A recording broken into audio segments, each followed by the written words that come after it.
Assalamualaikum warahmatullahi wabarakatuh. Salam sejahtera, salam rahayu bagi semua penonton video kami.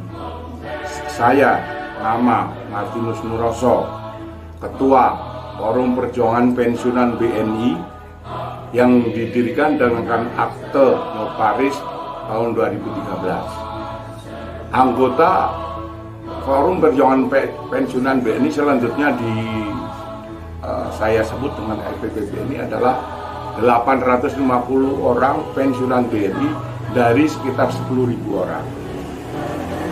Nah, video ini adalah kelanjutan dari video kanal Knalpot milik Bapak Haris Azhar yang waktu itu direkam pada tanggal 1 April 2021.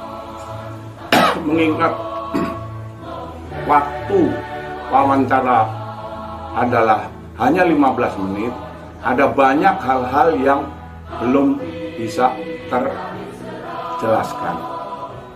Adapun kami membuat video ini adalah saya tujukan kepada pertama kali adalah kepada para penonton budiman, para penonton YouTube agar mengetahui bahwa hak-hak kami pensiunan BNI 850 orang telah dirampok oleh manajemen bank BNI. Adapun video ini juga saya tujukan kepada yang terhormat Bapak Presiden RI. Kedua, Bapak Menko Polhukam RI. Berikutnya kami tujukan kepada lembaga tinggi negara yaitu Komnas HAM. Karena kami telah beberapa kali, 6 kali kami menghadap ke Komnas HAM juga belum selesai.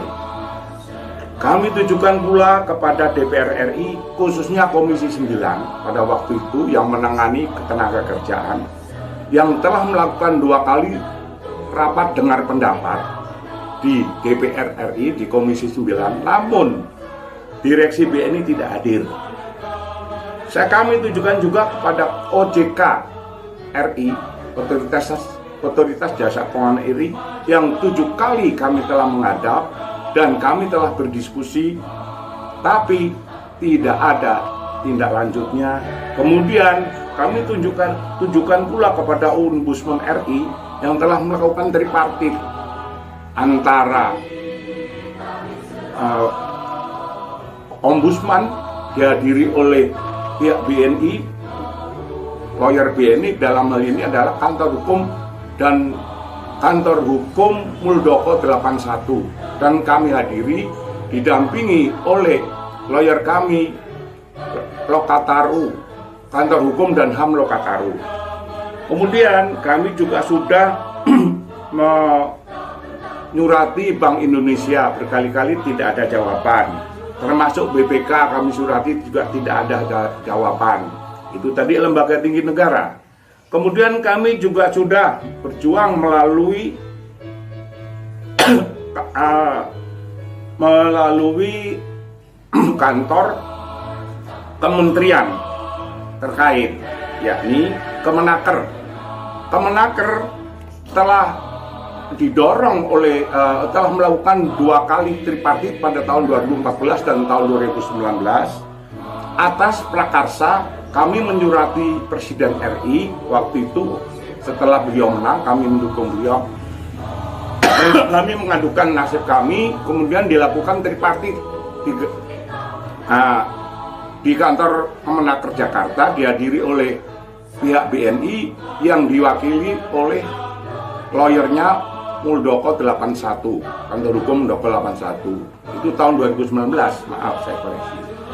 Kemudian sebelumnya tahun 2014 kami juga telah mengadukan kepada Presiden RI dan dilakukan tripartit juga di kantor Kemenaker. Pihak BNI hadir, kami dan dari Kemenaker, dan tidak ada hasilnya.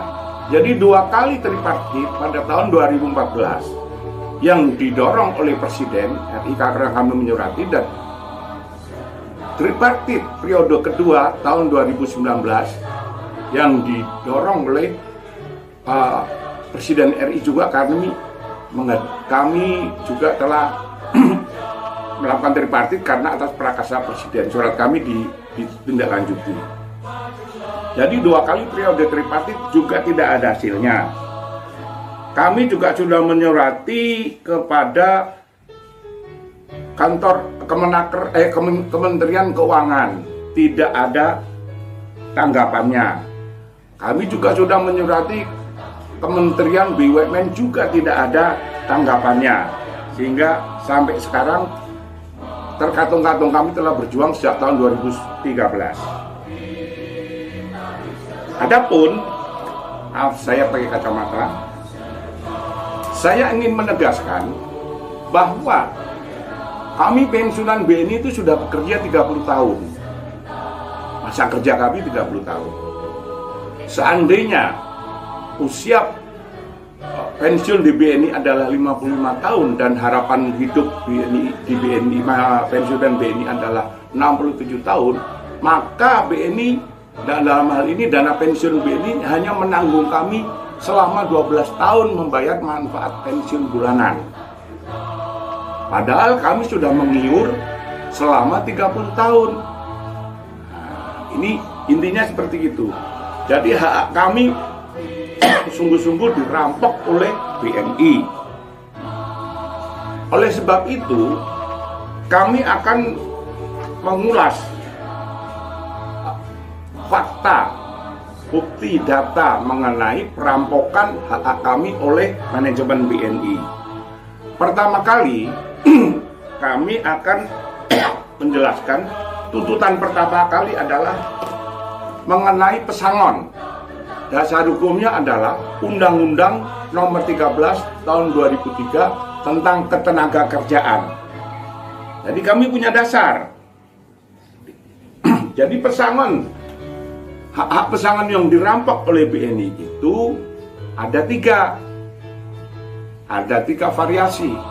1, pensi pesangon untuk pekerja yang memasuki usia pensiun 55 tahun. Itu tunduk pada Undang-Undang Nomor 13 Tahun 2003 Pasal 167 ayat 3. Di situ sudah ada contoh perhitungannya. Sehingga BNI itu sudah tinggal mengikuti contoh perhitungan. Contoh perhitungan itu detail, sangat detail. Di situ disebutkan langkah-langkah perhitungan. Jadi sebagai berikut ilustrasinya. Di contoh itu disebutkan, seandainya uang pesangon itu 10 juta, ya, itu dihitung, kemudian dihitung lagi. Ada tahapan-tahapannya dikaitkan dengan iuran dana pensiun yang berasal dari BNI dan yang berasal dari pekerja. Akhirnya penilaian itu ketemu 12.500.000, ya kan? Nah, oleh BNI rumus ini dipenggal di tengah, sehingga pekerja yang seharusnya mendapat pesangon dari 10 juta dihitung menjadi 12.500.000 menjadi hanya 6.400.000. Nah, setelah rumus ini direkayasa diterapkan, mengakibatkan pesangon itu menjadi minus. Jadi pesangon minus seolah-olah BNI itu mencuri, seolah-olah kami ini berhutang kepada BNI, ya kan? Ilustrasinya ini real. Ada seorang anggota kami waktu pensiun, dia gaji brutonya terakhir 12 juta. Ketika dia datang ke kantor BNI minta dihitung pesangonnya, ternyata pesangonnya minus 4 juta. Artinya apa? Si anggota kami ini harus mengembalikan 4 juta. Kan konyol, pesangon bisa minus padahal kita nggak punya utang. Kemudian waktu itu dia pensiun katakan Oktober. Nah, dia pakai basis gaji bruto Oktober. Nah, kinerja Januari sampai Oktober baru dinilai Desember. Kemudian atas dasar prestasinya, gajinya karena prestasinya baik, gajinya naik menjadi 13 juta. Setelah dihitung ulang, ternyata pesangonnya itu menjadi minus 6 juta. Lu kan konyol.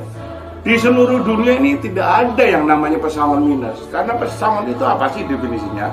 Pesangon adalah penghargaan masa bakti. Makin lama bekerja, makin lama pekerja, tahun-tahunnya bekerja makin panjang, makin besar juga pensiun pesangonnya. Nah ini kami yang sudah 30 tahun pensiun dibayarkan hanya sepertiganya hak kami. Bahkan itu tadi contohnya ada yang minus dari 4 juta menjadi minus 6 juta. Berikutnya pesangon terhadap pensiunan yang mengikuti perubahan exit policy. Di situ seharusnya pesangon itu untuk pegawai yang masa kerjanya di atas 24 tahun, pesangonnya itu seharusnya 32,2 kali gaji bruto atau total cash. Dan itu sesuai dengan Undang-Undang Nomor 13 Pasal 164 ayat 3. Tetapi apa yang terjadi? Yang terjadi adalah yang bersangkutan itu hanya dibayarkan 18 kali total cash atau gaji bruto. Jadi kurang. Kemudian pesangon yang pensiun yang mengikuti program PPS pesangon pensiun normal itu juga tunduk pasal 164 ayat 3. Masa kerja 24 tahun ke atas seharusnya mendapat pesangon 32,2 total cash atau gaji bruto. Tetapi dibayarkan oleh BNI hanya ada 3 kali total cash, 3 kali gaji bruto. Sementara di sisi lain ada juga pegawai yang PPS usianya di bawah 53 tahun itu mendapat 47 kali gaji bruto. Jadi dalam satu ketentuan yang sama, satu ketentuan yang diatur di dalam aturan internal BNI yang sama, terjadi diskriminasi yang masa kerjanya sama-sama di atas 24 tahun. Yang usianya 53 tahun ke bawah, pesangonnya di atas 32,2 TC, 32, gaji bruto. Bahkan ada yang 47 kali gaji bruto. Sementara ada yang kurang 3 bulan lagi usianya 55 tahun hanya dibayarkan 3 kali. Nah, di sini kami pensiunan BNI dirugikan. Motivasi BNI apa melakukan hal ini? Motivasinya tidak lain tidak bukan adalah menyalahi ketentuan undang-undang. Tujuannya menghemat biaya. Kalau biaya dihemat, otomatis kan laba naik. Padahal namanya program-program BNI ini itu masuk dalam kriteria PHK. PHK prakarsa bank, prakarsa pengusaha. Jadi dia harus meminta izin kepada Kemenaker untuk melakukan PHK. Izinnya, permohonannya secara tertulis, ternyata tidak dilakukan. Nah, motif BNI itu seperti itu, merampok hak kami. Tujuannya tidak lain tidak bukan untuk menekan biaya sehingga otomatis labanya naik. Ini dari sisi akuntansi.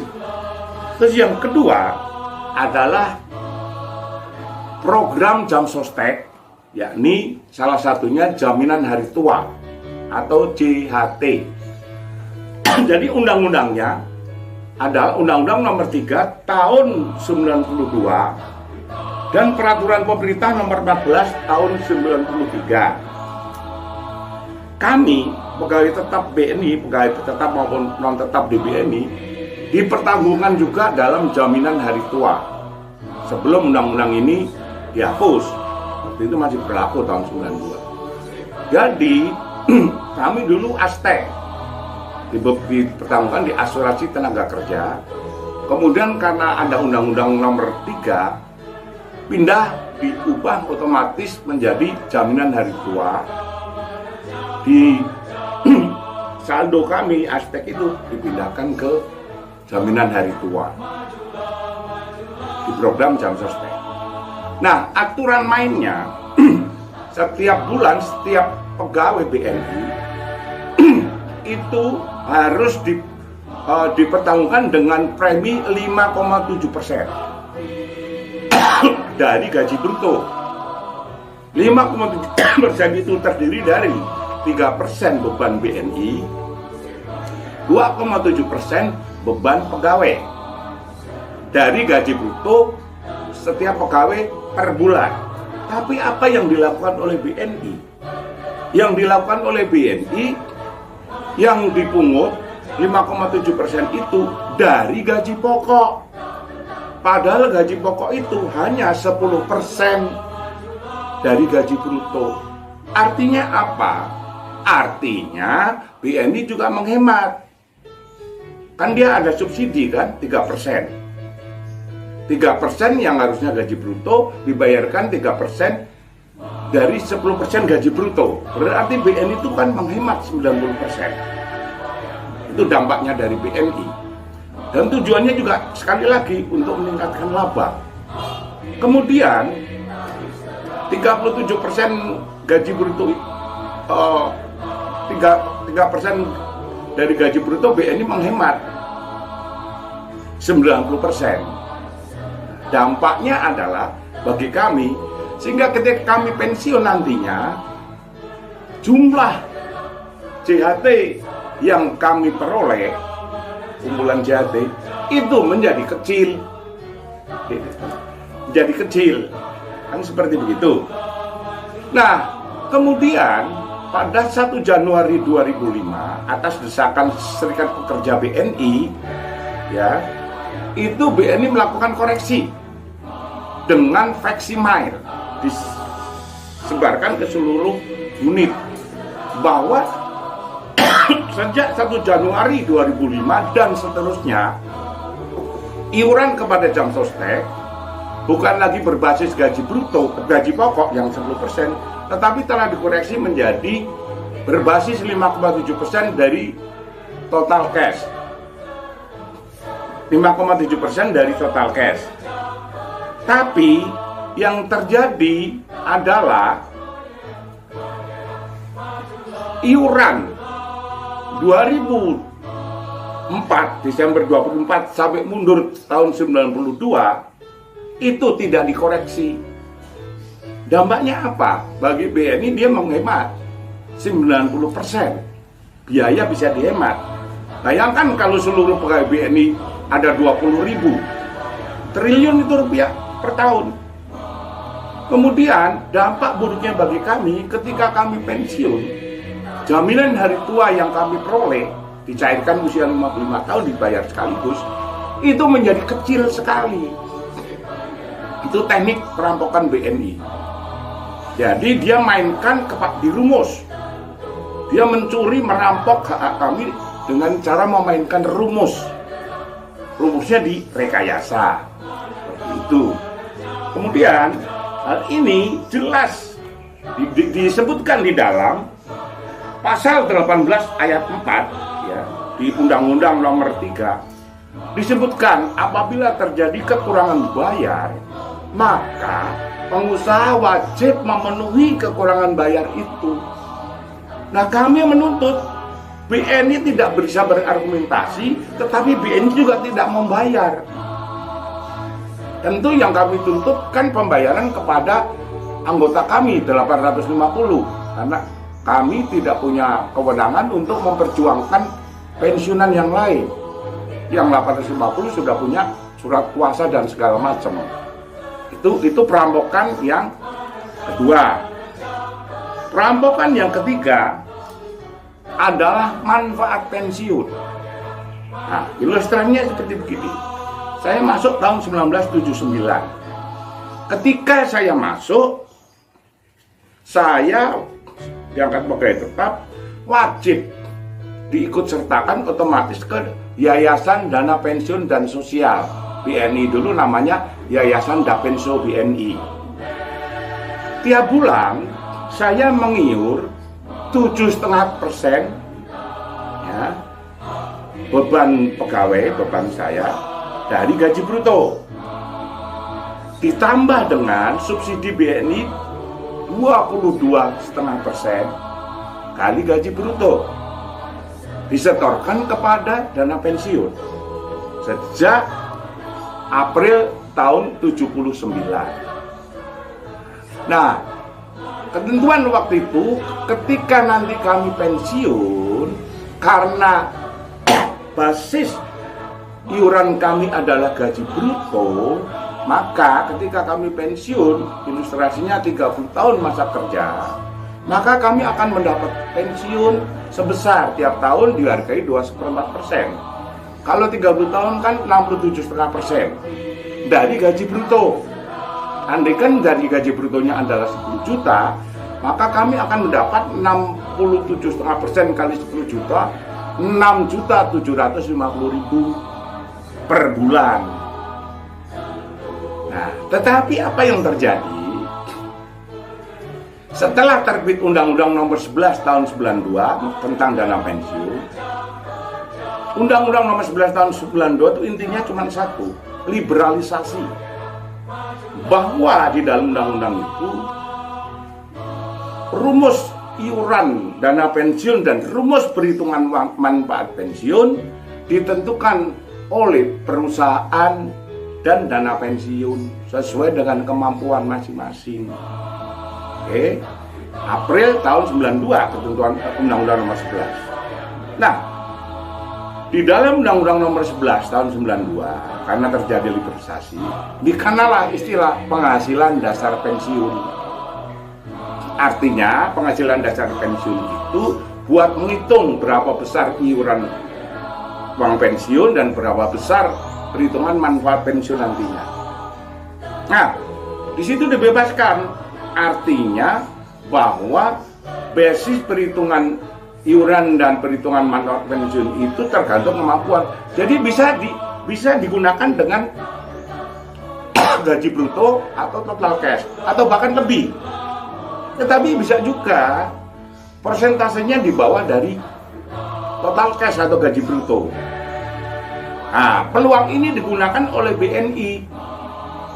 Sekonyong sekoder yang kita sudah mengiur dari gaji bruto sejak tahun 79 sampai tahun 92 itu diabaikan begitu saja, dirubah rumusnya.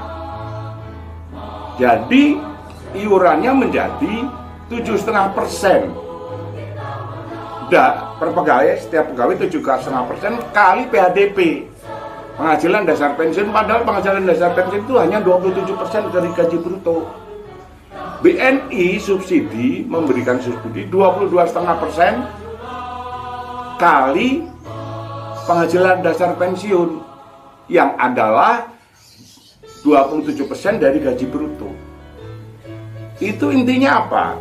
Dan itu seterusnya diperlakukan tahun 2000 dan seterusnya. Jadi terlambat 8 tahun. Itu artinya apa?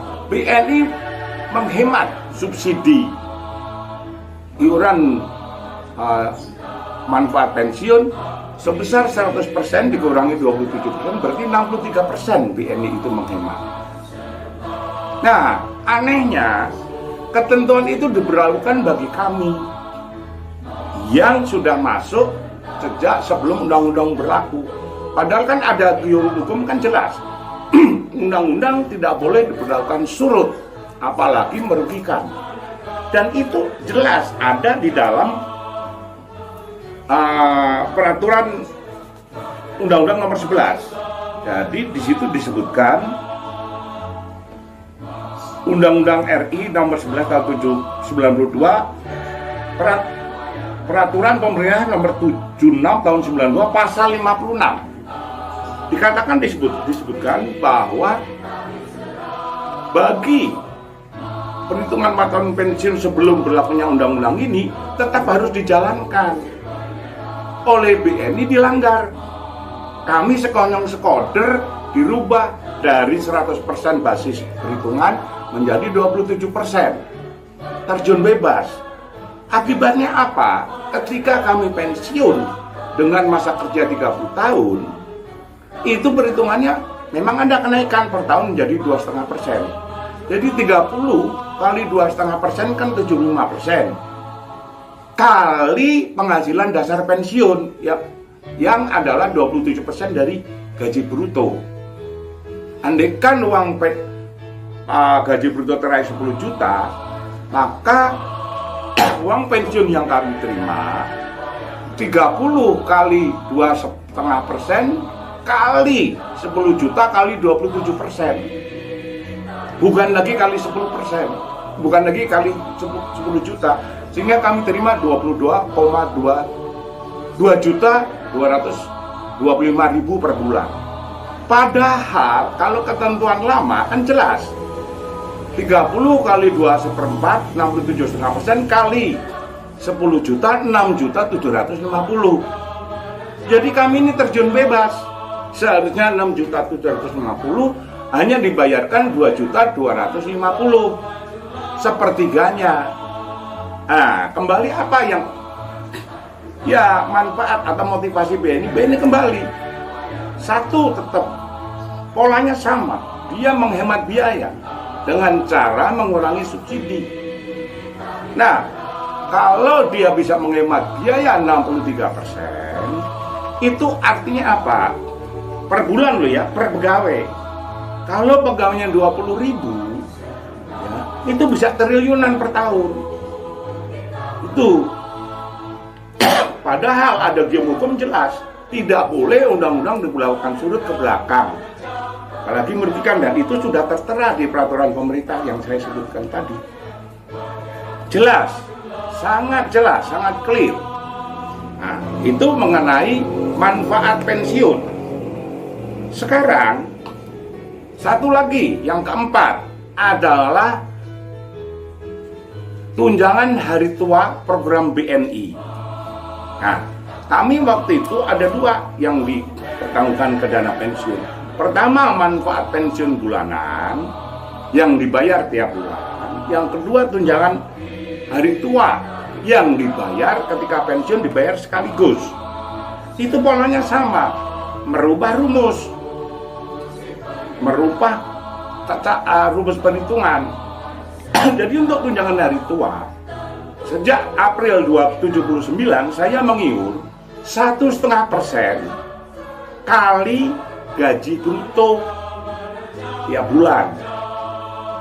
BNI mensubsidi 3,5% kali gaji bruto per bulan.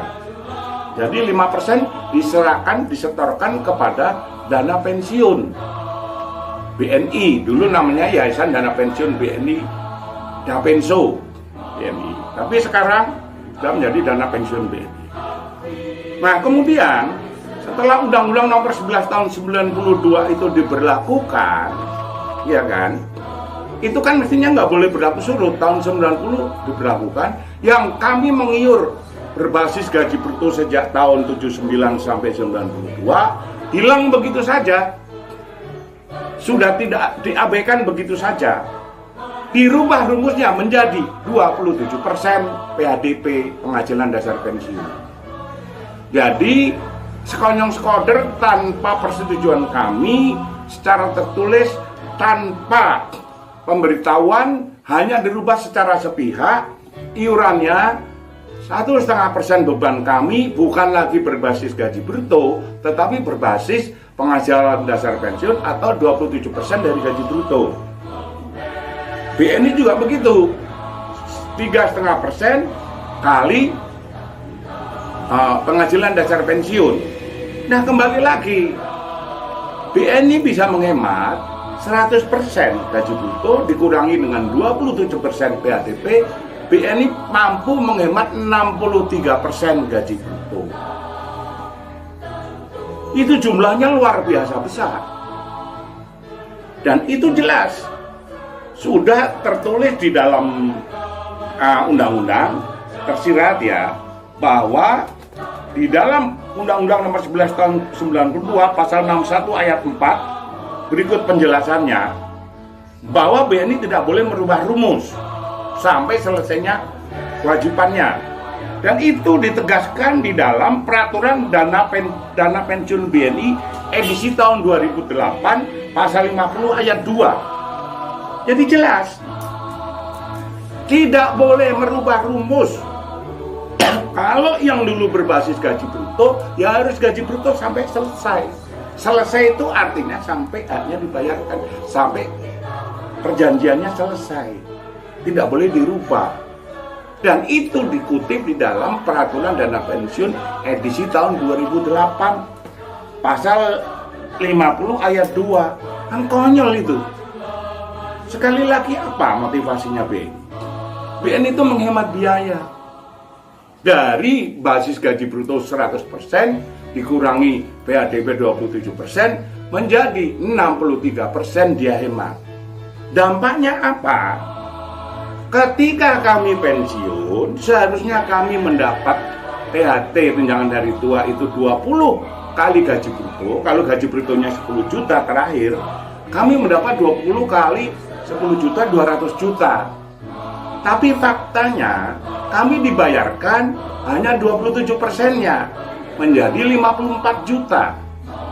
Nah, hak-hak kami, 4 hak kami ini yang sudah berdasarkan ini tadi Undang-Undang Nomor 13 Tahun 2003 tentang Ketenagakerjaan, kemudian Undang-Undang Nomor 3 Tahun 92 tentang Jam Sostek, dan ini Undang-Undang Nomor 11 Tahun 92 berikut peraturan pemerintahnya. Jelas BNI telah melakukan pelanggaran hukum, jelas-jelas merampok terang-terangan. Dan saya mengatakan merampok, memang itu faktanya. Kami punya bukti ini.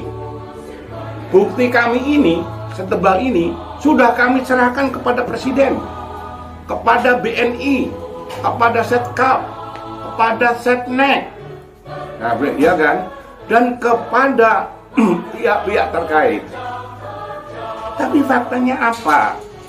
Ke Ombudsman, OJK, nggak ada, nggak semuanya semuanya mengabaikan.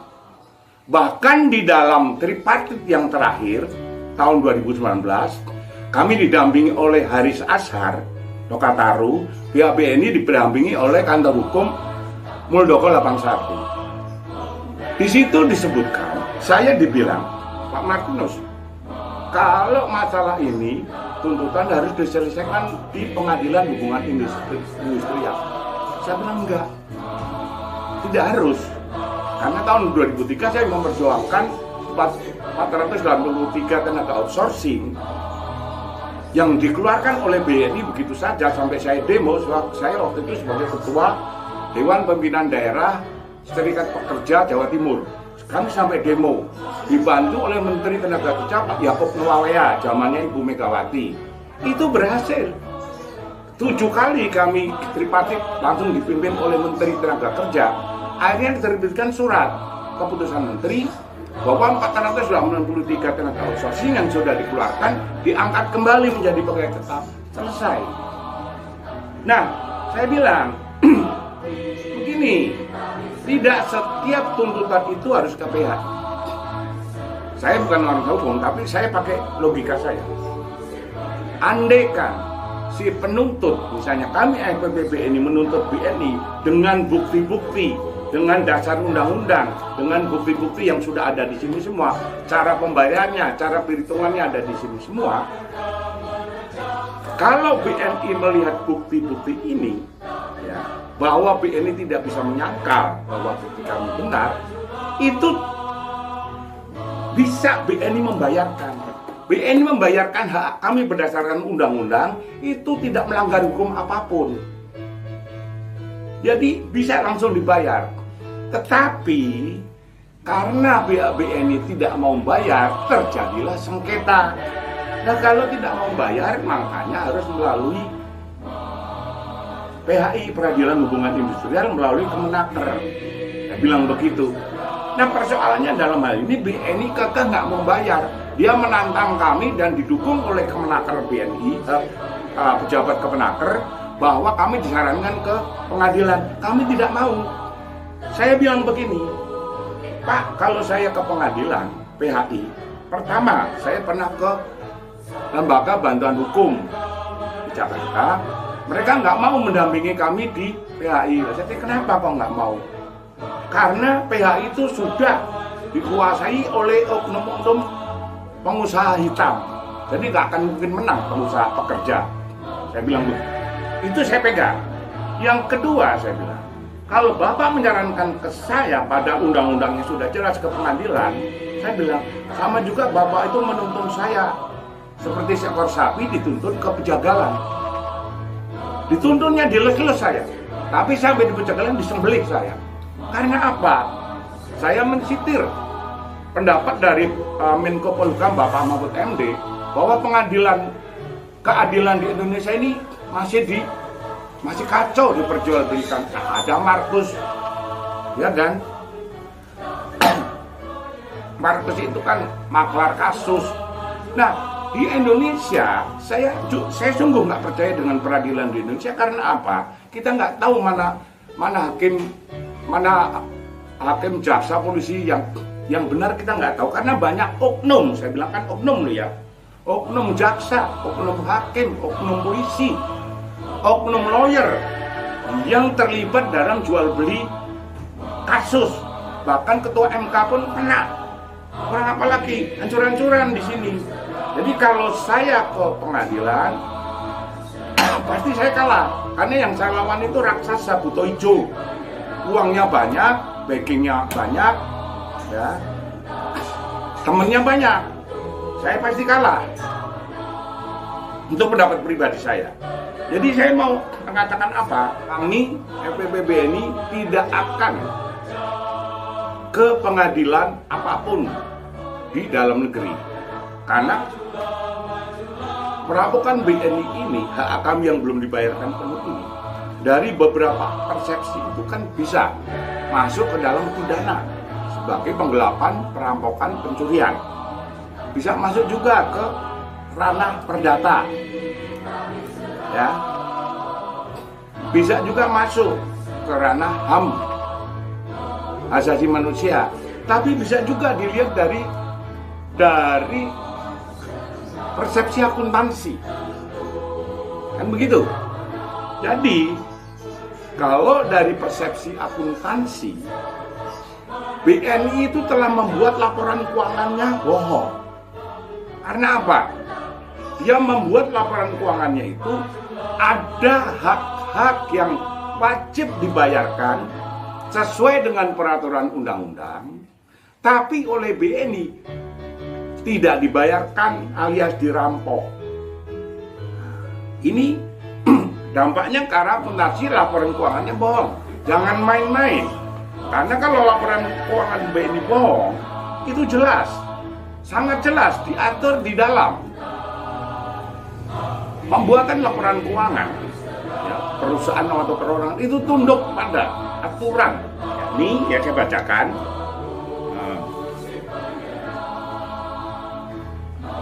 PSAK, Pernyataan Standar Akuntansi Keuangan nomor 1 revisi tahun 2009 butir 13. Dinyatakan bahwa laporan keuangan harus dibuat benar. Ya. Terus yang kedua, Pedoman Akuntansi Perbankan Indonesia tahun 2008 bab 2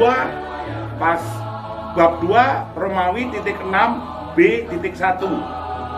Di situ juga dijelaskan bahwa bahwa laporan keuangan harus dibuat dengan benar. Nah, atas dasar ini BNI telah merekayasa hak-hak pensiunan BNI tidak dibayarkan, dirampok. Tujuannya adalah untuk menghemat biaya. sehingga laba naik. Inilah yang disebut rekayasa laporan keuangan atau window dressing. Nah, ini saya maksudnya dari sini. Jadi kami tidak mengancam, tidak mengancam sama sekali. Kami orang tua-tua apa sih yang dibanggakan? Bentar lagi juga mati. Kami melihat bahwa BNI telah melakukan rekayasa laporan keuangan bohong. Meskipun pada saat 20 Februari 2020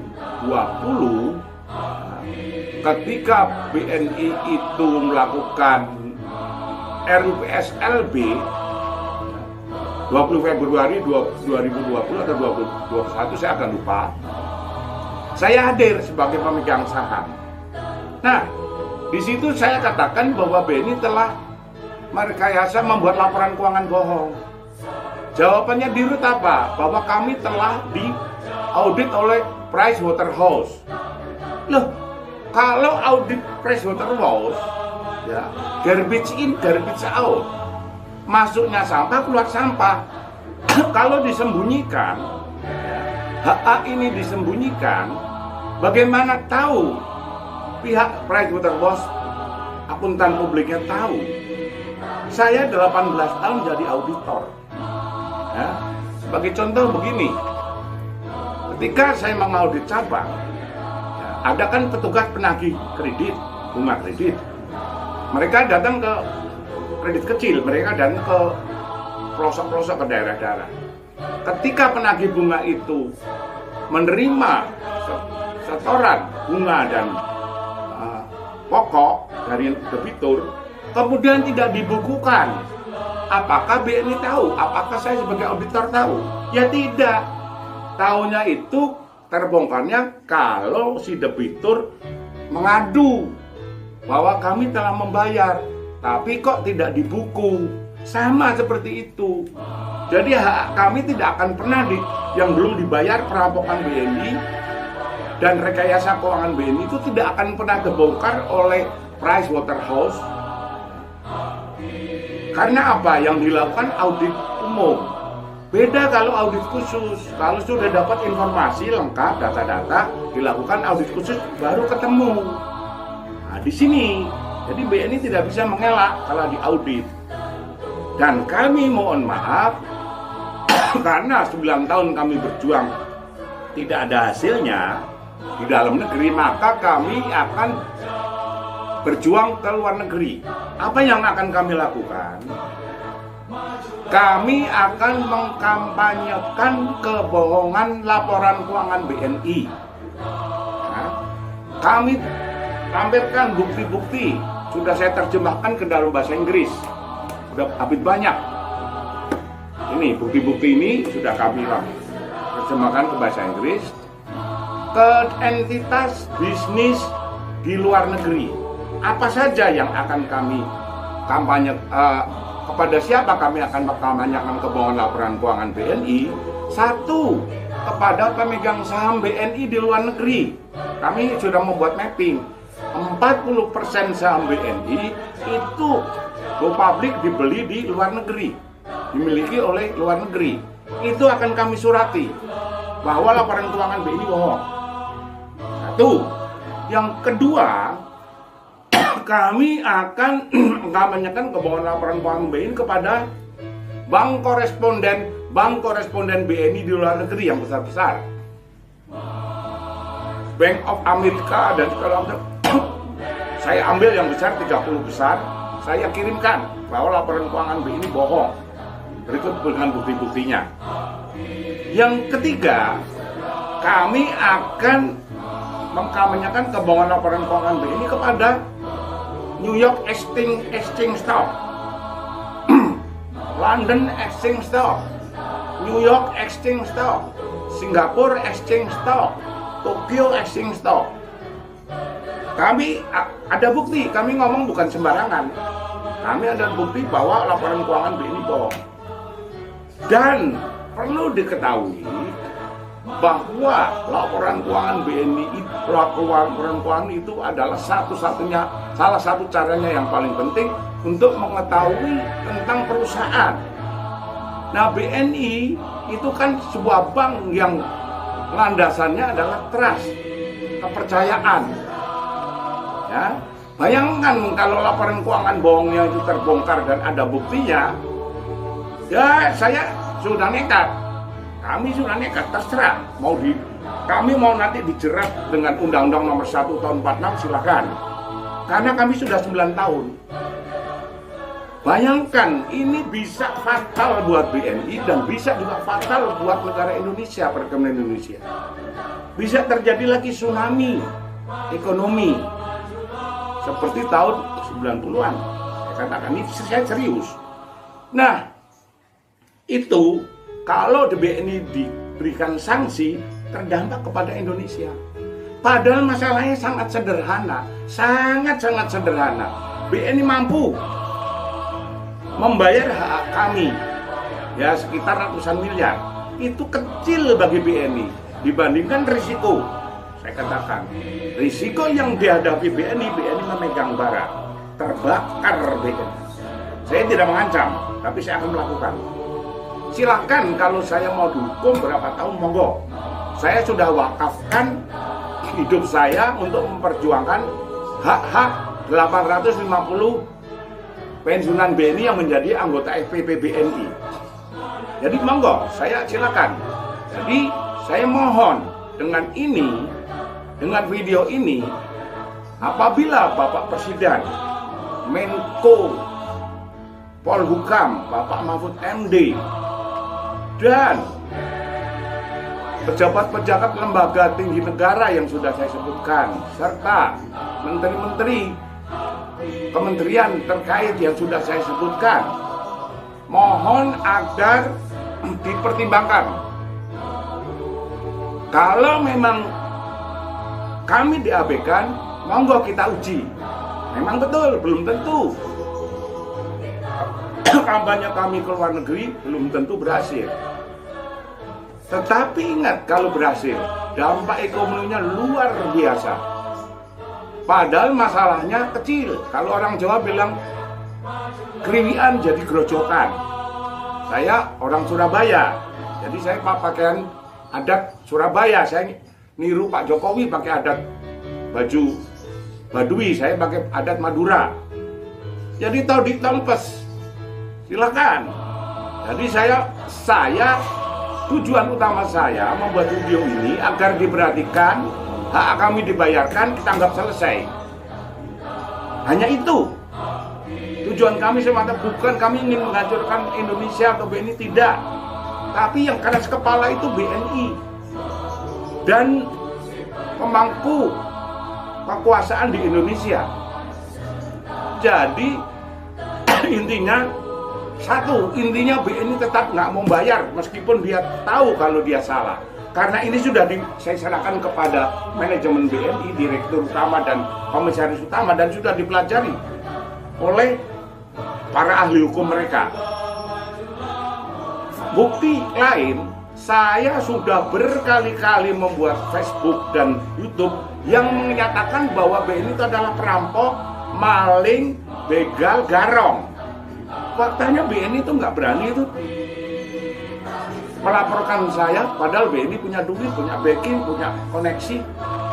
Bank pemerintah, katanya Bank Revolusi, yang didirikan satu-satunya bank pemerintah yang didirikan oleh pemerintah Indonesia pada tanggal 5 Juli tahun 1946. Tapi faktanya rampok, lebih kejam dari Belanda penjajah.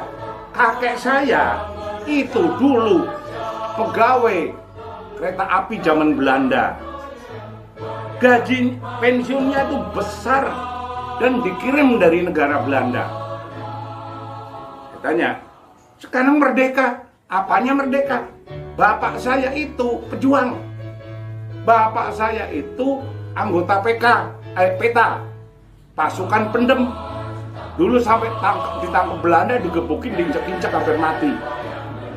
Karena waktu itu dia mau ke Semarang, dia menghubungi basis dia kan di Ambarawa, sekitar situ. Ketahuan di kereta, ditangkap bapak saya, digebukin, diinjak-injak sampai cacat. Saya ngambil semangat dari bapak saya. Merdeka. Terima kasih. Wassalamualaikum warahmatullahi wabarakatuh. Salam sejahtera. Penonton budiman, saya mengucapkan berjuta-juta terima kasih atas kesediaannya menonton video saya ini. Dan saya mohon bantu saya men-share video ini, subscribe, like, dan komen agar seluruh Indonesia mengetahui bahwa BNI, manajemen BNI yang mengaku sebagai bank revolusi yang didirikan oleh pemerintah Indonesia pada 5 Juli tahun 1946 sebagai satu-satunya bank yang didirikan oleh pemerintah, ternyata dalam perjalanan waktunya tega-teganya merampok hak-hak para pensiunannya. Ini jauh dari yang diharapkan dari pendiri BNI, yakni Bapak Argono Joyo Hadikusumo. BNI ini didirikan semata-mata bukan untuk bisnis, tetapi juga untuk mensejahterakan pegawainya. Nah, ini jauh dari panggang. Selain itu, saya juga mohon, seandainya masih ingin